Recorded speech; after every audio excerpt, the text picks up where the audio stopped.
जय हिंद दोस्तों कैसे हैं आप। उम्मीद करता हूं कि आप अच्छे होंगे। जो मेरा आज का वीडियो है ये है एजुकेशनल। दोस्तों कुछ दिन पहले सुप्रीम कोर्ट ने एक आदेश दिया था और वो आदेश क्या है ये मैं आपको पढ़ के बता रहा हूं। अदालत ने एरियर का भुगतान 3 किश्तों में करने का निर्देश दिया था।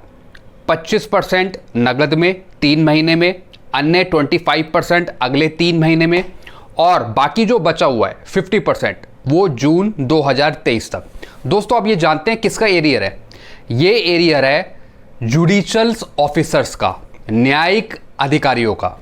दोस्तों जजेस की सैलरी, चाहे बाद में उनकी पेंशन ले लीजिए, या फिर जो जुडिशल ऑफिसर्स हो गए उनकी तो आप भर भर के पेंशन और सैलरी देते हैं, लेकिन जहां बात आती है जवानों को कुछ देने की, उसके रिगार्डिंग उनको कुछ देते नहीं हो। सुप्रीम कोर्ट का आदेश भी सरकार के फेवर में जाता है। दोस्तों ऐसा क्यों? क्या दोस्तों जवान जो हमारे देश के नहीं हैं? क्या वो मेहनत नहीं करते हैं? बल्कि इनसे ज़्यादा मेहनत करते हैं, देश की रक्षा करते हैं, बॉर्डर्स पे खड़े रहते हैं।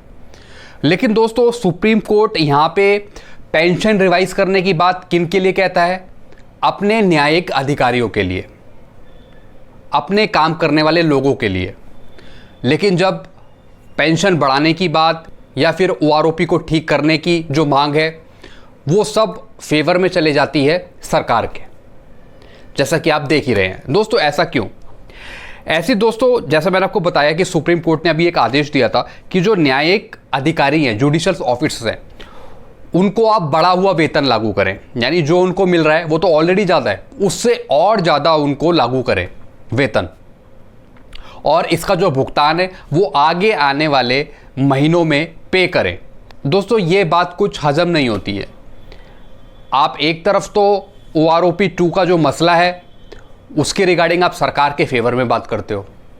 तो दोस्तों कई मेरे पास कमेंट भी आते हैं कि जो सुप्रीम कोर्ट है वो सरकार का फेवर ले रही है। बहुत से पेंशनर्स मुझे कमेंट करके लिखते हैं। दोस्तों फिर अदालत ने कहा कि न्यायिक अधिकारियों की पीड़ा को कम करने के लिए संशोधित वेतन संरचना को तुरंत लागू करने का समय आ गया है। दोस्तों अदालत को, सुप्रीम कोर्ट को इनके अपने अधिकारियों की तो पीड़ा नज़र आ रही है, प्रॉब्लम्स नज़र आ रही है, लेकिन जो दूसरा केस डाल रहा है उसके फेवर में तो आप कुछ बोल ही नहीं रहे हो, और उल्टा आप सरकार के फेवर में डिसीजन दे रहे हो। मतलब जो उनके अपने लोग हैं उनके लिए तो आप नए नए रूल लागू कर रहे हैं कि आपकी वेतन बढ़ाया जाएगा किसी न किसी तरीके से, और आदेश भी दे देते हैं वेतन बढ़ाने के। लेकिन जब जवानों के हक में कोई केस डालता है या कोई बात करता है तो उसके हक में फैसला ना देकर आप सरकार के पक्ष में कर देते हो।